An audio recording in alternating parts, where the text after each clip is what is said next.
देखिए इस संसार में जो है ना कुछ भी खराब नहीं है। कहते हैं कि जो त्यागा गया मल होता है ना, वह त्यागा गया मल भी खराब नहीं है, क्योंकि वह त्यागा गया मल भी किसी न किसी जीव का आहार है, वह सूअर का आहार है, इसीलिए मल भी खराब नहीं है। कहते हैं कि जो नाली का गंदा पानी है ना, वो नाली का गंदा पानी भी खराब नहीं है, क्योंकि नाली का गंदा पानी जो है भले ही हमारे प्यास को नहीं बुझा सकता है, लेकिन अगर हमारे घर में आग लग जाए तो हमारे घर के आग को तो बुझा ही सकता है ना। इसीलिए नाली का गटर का गंदा पानी भी खराब नहीं है। इसी तरह से इस संसार में जिस प्रकार से मल खराब नहीं है, नाली का गंदा पानी भी खराब नहीं है, उसी तरह से ये जो दुख है ना, ये दुख भी खराब नहीं है। दुख भी बहुत अच्छा है। क्यों? क्योंकि दुख से जो है ना हमको 6 फायदे होते हैं। सब लोग ध्यान से सुनिएगा। दुख से जो है हमको 6 फायदे होते हैं। सबसे पहला फायदा क्या होता है? हमारे आचार्य लोग कहते हैं कि देखिए दुख से सबसे पहला फायदा यह होता है कि जब हमारे जीवन में दुख आता है ना, अथवा तो जब हम दुख झेलेंगे ना, तो ही जो है हम दूसरे के दुख को समझ पाएंगे। नहीं तो जो व्यक्ति खुद दुख नहीं झेला है ना, वो कभी भी दूसरे का दुख दर्द नहीं समझ पाएगा। जैसे जिस स्त्री को कभी बच्चा नहीं हुआ है ना, वह स्त्री जो है कभी भी प्रसव की पीड़ा नहीं समझ सकती। प्रसव की पीड़ा तो वही समझ सकती है जिस स्त्री को कभी बच्चा हुआ है, वही स्त्री जो है प्रसव की पीड़ा को समझ सकती है। ठीक उसी प्रकार से इस संसार में कोई भी व्यक्ति दूसरे का दर्द तभी समझ सकता है जब वो अपने खुद के जीवन में दर्द झेला हुआ है, तो ही वो दूसरे के दुख समझ सकता है। कहते हैं ना कि जाके पैर फाटे न बेवाई, सो क्या जाने पीर पराई, बांझ की जान प्रसव की पीड़ा। तो जब हमारे जीवन में दुख आता है ना, तब जो है हम दूसरे के दुख को समझ पाते हैं। आज जो है ना लोग पत्थर दिल बनते जा रहे हैं, दूसरे के दुख दर्द को नहीं समझ पाते हैं, क्योंकि खुद जीवन में दुख नहीं झेले हैं ना, इसीलिए दूसरे के दुख को नहीं समझ पाते हैं। लेकिन जो व्यक्ति दुख झेलता है वो दूसरे का दुख समझ पाता है। तो दुख से सबसे पहला फायदा ये है कि जब हम दुख झेलेंगे तब जो है हम दूसरे के दुख और दर्द को समझ पाएंगे। ये दुख से पहला फायदा। और दुख से दूसरा फायदा यह है कि देखिए इस संसार में जो व्यक्ति खुद दुख झेला है ना, वही व्यक्ति जो है सुख का भरपूर आनंद ले सकता है। जैसे जो व्यक्ति कड़ी धूप से आया है ना, वही व्यक्ति जो है छांव का भरपूर आनंद ले सकता है। आप लोग हमारी बात समझ रहे हैं? जो व्यक्ति दुख झेला है ना, जो व्यक्ति बहुत दुख झेला है ना, वही व्यक्ति सुख का आनंद ले सकता है। जैसे जो व्यक्ति बहुत जलती हुई धूप से आया है ना, वही व्यक्ति छांव का भरपूर आनंद ले सकता है। जो व्यक्ति छांव ही छांव में बैठा है, वो व्यक्ति जो है छांव का आनंद नहीं ले पाएगा। लेकिन जो व्यक्ति जलती हुई धूप से आया है, वो व्यक्ति छांव का भरपूर आनंद ले पाएगा। वैसे ही इस संसार में जो व्यक्ति खूब दुख झेला है ना, वही व्यक्ति सुख का भरपूर आनंद ले पाएगा। भरपूर आनंद ले। कहते हैं कि जो हारा है वही व्यक्ति जीतने का आनंद ले सकता है। तो दुख से ये दूसरा फायदा है कि जब हम दुख झेलेंगे ना, तब हम सुख का भरपूर आनंद ले पाएंगे। ये दुख से दूसरा फायदा। और दुख से तीसरा फायदा यह है कि जब हमारे जीवन में संकट आता है ना, दुख आता है ना, तभी हमको पता चलता है कि हमारे भीतर कितना धैर्य है, कितनी सहन शक्ति है। वैसे तो हम लोग अपने आप को बहुत साधु महात्मा कहते रहते हैं कि हमारे भीतर बहुत धैर्य है, बहुत सहन शक्ति है, हम बहुत भजन करते हैं, बहुत भक्ति करते हैं,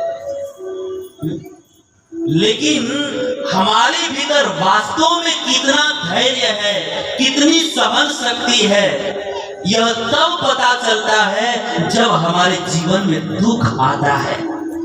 जैसे एक नींबू में कितना रस है, ये केवल देखने से पता नहीं चलता है, जब हम उसको निचोड़ते हैं ना, तब पता चलता है कि इसमें कितना रस है। तो जिस प्रकार से नींबू में कितना रस है, यह निचोड़ते हैं तब पता चलता है, वैसे ही हमारे जीवन में कितनी सहन शक्ति है, यह तब पता चलता है जब हमारे जीवन में दुख आता है, तब पता चलता है, ऐसे पता नहीं चलता। तो दुख से तीसरा फायदा है। और दुख से चौथा फायदा यह है कि आदमी पूरा जीवन भर जी करके यह पता नहीं लगा पाता कि कौन हमारा मित्र है और कौन हमारा शत्रु है, लेकिन जब हमारे जीवन में दुख आता है ना, तो हमको पता चल जाता है कि कौन हमारा मित्र है और कौन हमारा शत्रु है। क्योंकि सुख के दिनों में तो सब लोग कहते रहते हैं कि अरे आपके जीवन में दुख आएगा ना, तो बस आप फोन ही मत कीजिए, खाली एक मिस कॉल मार दीजिएगा। सुख के दिनों में सब लोग ऐसे कहते रहते हैं, लेकिन जब दुख आता है ना, तो मिस कॉल करने की बात छोड़ दीजिए, फोन करने की बात छोड़ दीजिए, घर पर चल जाए तो लोग घर का दरवाजा बंद कर देते हैं, रास्ते में दिख जाए तो लोग रास्ता बदल देते हैं। कहते हैं यूं तो बहुत सारे दर्दमंद मिलते हैं, गांव के आदमी चंद मिलते हैं, जब संकट आता है जीवन में तो सबके दरवाजे बंद मिलते हैं।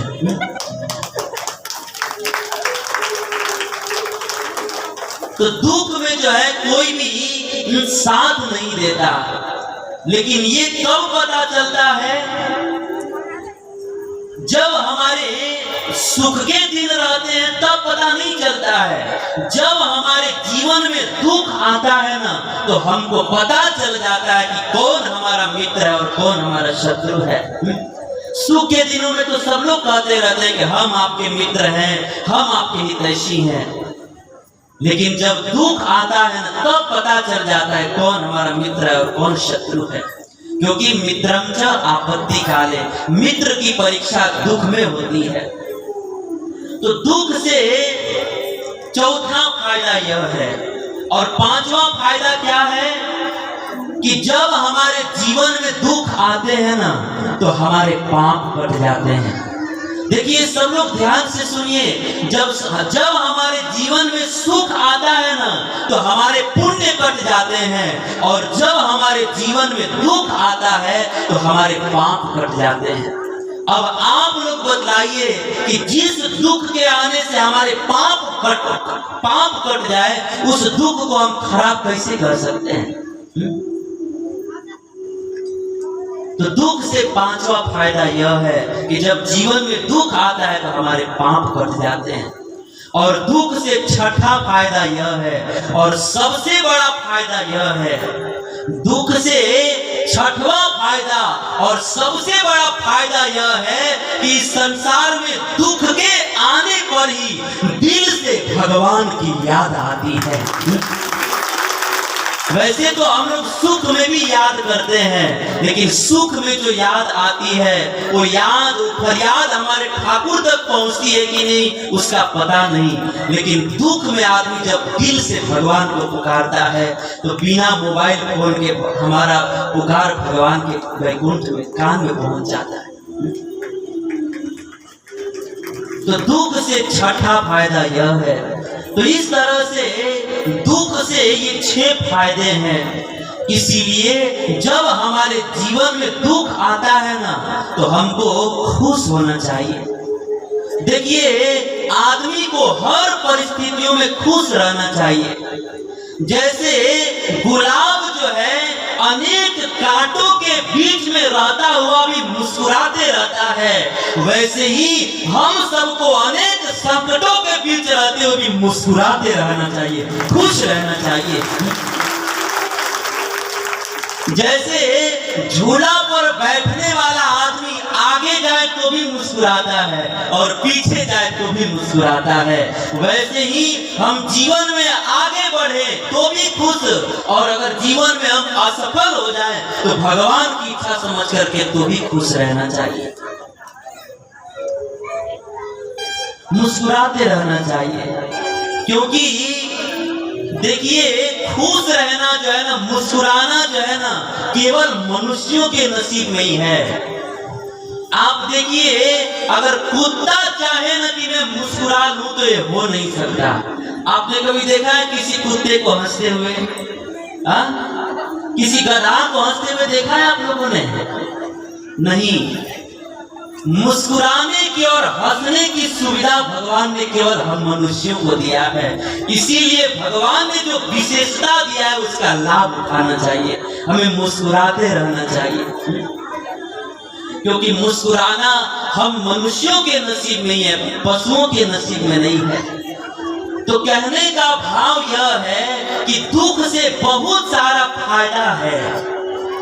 इसीलिए जब हमारे जीवन में दुख आए तो खुश होना चाहिए।